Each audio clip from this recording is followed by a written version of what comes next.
everyone, this is Joanna. Welcome to my channel. I'm popping my head out from behind the camera this time around to wish you all a very happy new year. If you already subscribed to my channel, thank you so much, guys. You are the best. And if you haven't subscribed yet, hopefully at the end of this tutorial you'll decide to click that subscribe button, which helps my video to get out there to all the other folks that enjoy to do what we love, and that's polymer clay jewelry. Well, with that being said, let's get started on today's project. Well, let's get started on our project, and this is the pendant that we are going to make today. And look at this, look at the mica shift in it. Isn't it just so beautiful? I love it. It's a little bit bigger than what I'm used to making, but that's because I wanted a pendant that is going to be a little bit longer, so it's going to hang longer on my, actually like halfway on my stomach, so that's why I didn't really mind it being so big. I don't want to go any smaller because I really love the image, so I wanted to get as much of the flower as I possibly could get, so you can see how pretty it is, of course, with resin and stuff. So the clay that I'm using today is the Premo Accents. I'm gonna use graphite, and here is the graphite, and I rolled it out on the thinnest setting of the pasta machine. And then I have, I believe it is called, what is it called? Ruby Magenta Pearl, and that's also Premo Accents. So they are both metallic colors, so that's why you get this absolutely beautiful outcome on the pendant. And this is just my scraps that I'm going to use as my backing. Now, when I first bought this stamp, I tell you, you probably know that I'm a stamper. I make a lot of cards.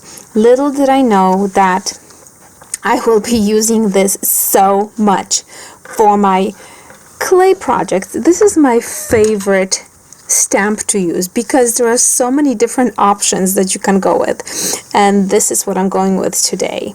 And you have seen me use like different parts of it. It's absolutely crazy how amazing this stamp is. This is made by Simon Says Stamp, and it's called Ornate Background. If you guys are interested, it's really amazing. I love it. So I'm going to lay out my the magenta and then the graphite, just like that. I'm gonna just trim it a little bit. No reason to use more than we have to, especially nowadays. Okay, now I'm gonna go for where's my flower? The flower is right here. So I'm going to use the graphite on top. That's going to be my top layer, which means that I'm going to, in order to make an indentation or get an imprint, I'm going to have to flip it over and give it a nice squish. And you want to press hard because these are just regular stamps. They're not meant to be for polymer clay, I don't believe. So they are not as deep as some of the textured sheets that you can get for the polymer clay. So you want to make sure that you really get a nice imprint of that. So let's see what we got here. Very nice. I tell you, it's beautiful just as is, right? But we're gonna continue on because you know me. Now, if your clay is too warm, it's probably, you would have an easier time if you throw it inside the refrigerator, because we're going to start shaving it. So we're going to shave off whatever is sticking out. So we are creating mica shift, and because we have the two layers, we have the red underneath or the magenta, it's going to start poking through as you're going to be shaving it. Not every single part is going to poke through, but just some. So you're just going to have to take your time, try not to go too deep. I think I just went a little bit too deep. Oh, maybe not.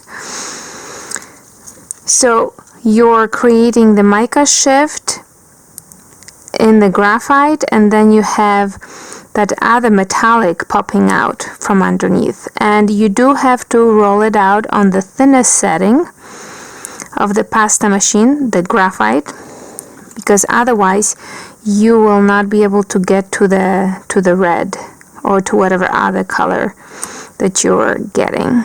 I tried different settings and it just wasn't working out for me. So we're just going to continue on. It's very therapeutic, I'll tell you that much. And what I love about it is that you're getting those red lines and then the mica shift from the graphite at the same time. Oh, I went too deep with this one. Yep. Oh, maybe actually that came out pretty nice. I think that it would look really nice if the color that you used for the bottom, here I'm just using straight magenta, but if you did for example Skinner blend, so you would have a nice variation going from a lighter to a darker, and then you would start shaving it off. I think that would look really nice. I'm going to try that out too. But you can see that the parts that are do not get a deep indentation, you just don't get such a nice design. The design is just not popping out that nicely. So you're just gonna have to take your time. So just let me just finish this here. I don't think that this needs to be rushed, because you're really gonna get such a beautiful outcome. So just take your time and keep on shaving it as much as you can. You can see, for example, the indentations here are not thick enough for me, deep enough, so I cannot really shave it. But regardless, I'm getting this really beautiful mica shift, so I'm happy with that. And sometimes I've seen people just go and bend the clay and then shave it that way. It's easier for them sometimes. I don't find it easier, but whatever works, right? Whatever works for everyone. You just have to find your own thing. So I'm going to continue doing that. And these you can create another pendant with it, because you don't want to throw it out or use it as a background or something like that. As your backing, not background, I mean backing. Let's just see if I can get a little bit more here. It's very nice, but yeah, you can definitely see that this was not very deep because I can't really get much shaved here.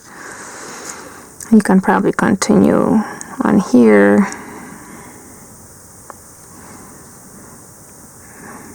This is not going to be a big part of my pendant, so I'm really not worried about it. Almost there, guys. I think I'm going to be okay with it. So I just grab a piece of paper, just run it through, see how we're looking. And it's looking nice. Oh my gosh, it's so nice.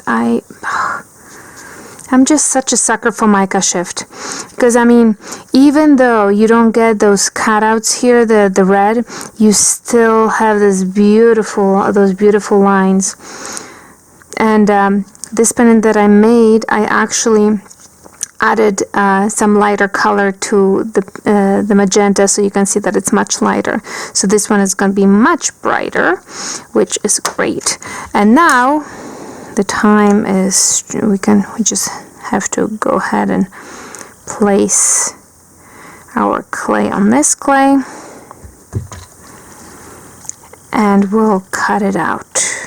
And you kind of, it depends what you're using, what stamp you're using. You can see that I have this flower, so I'm trying to get as much of the flower, because I want everyone to see the petals.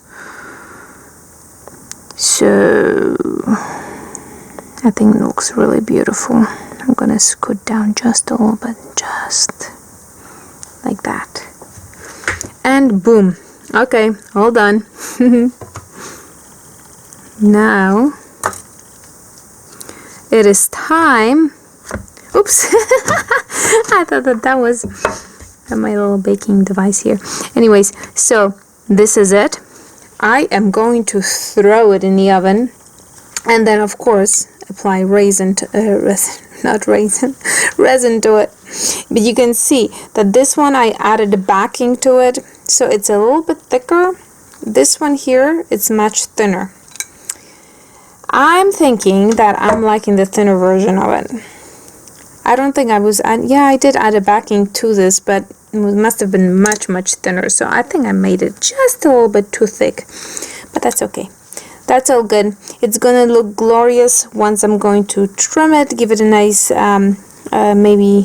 maybe I'll sand it down or something like that, and I'll bake it, put resin on, and voila, it's gonna be gorgeous pendant. I hope you guys enjoyed it, because it is such a fun project. And till next time, my friends, ta-ta.